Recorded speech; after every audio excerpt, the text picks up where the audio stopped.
Hello and welcome back. Today I'm going to be talking about 3 tips that helped me when I first got into sports photography. So the first tip that I was told when I started shooting sports is stay low. So if you could sit on your bottom, if you can kneel down, that is going to give you the best angle of looking up at the athlete that you were taking photos of. So if you're shooting football, find a spot where you can kneel down or sit down, depending on what lens you have.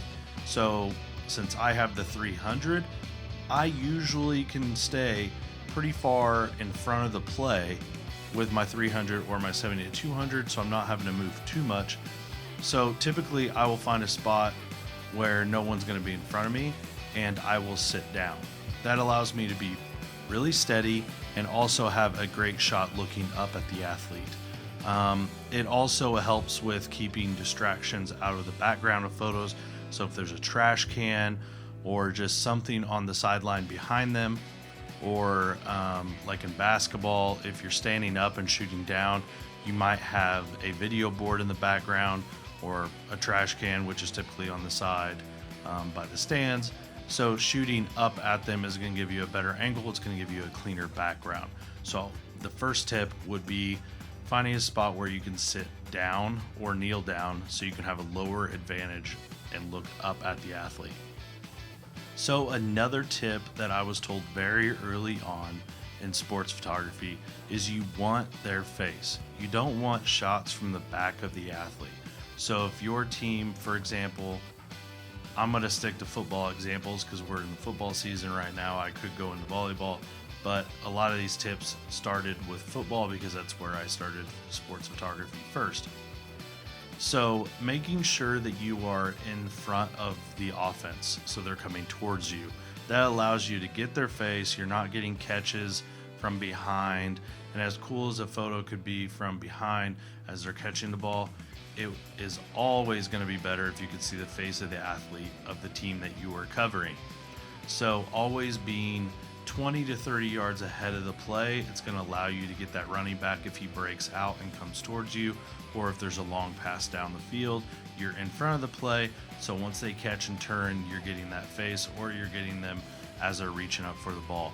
So always staying ahead of the play, and that goes for defense as well.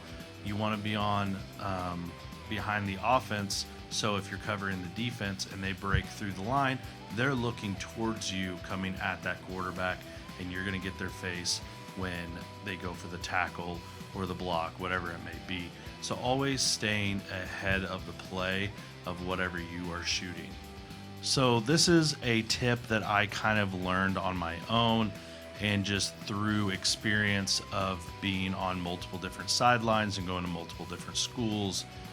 And that is talking to the other photographers or creatives. So even if they're video or photo on the sideline, you know, saying hi with a friendly face, talking to them a little bit, get to know them a little bit, you know, talk gear, talk sports, whatever you want to talk about. You just get some conversation going. That way, if you see him the next year, or you see him later on in the game, or later on in the weekend, if it's a multiple day event like track and field, you kind of have that camaraderie of kind of knowing each other.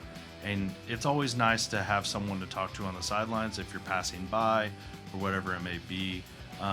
You might be in competition with their school, but you're both out there to do a job, and you're gonna pass each other often on the sidelines if you're at a event where you have to share the sidelines. So I've found over time that it's nice to get to know people. That way, if you see them throughout the years, you kind of know each other, you get to know each other, you become friends. So that's always something I suggest to new photographers or videographers that I come across, is to just talk to the other creatives that are on the sidelines, because you also can follow each other on Instagram, see each other's work, talk shop about gear and photo ideas and stuff like that. And that comes in very handy if you're just a student and you get to know people from other schools and stuff, because it might give you opportunities that you might not have at your current situation. So always just being friendly to the other creatives and get to know people and talk to people, even if you're just saying hi on the way past them on the sidelines. With that said, those are the 3 tips that I have that helped me in sports photography. And if you have any questions, put them down in the comments below. I'd appreciate if you'd like and subscribe, and I'll see you in the next one.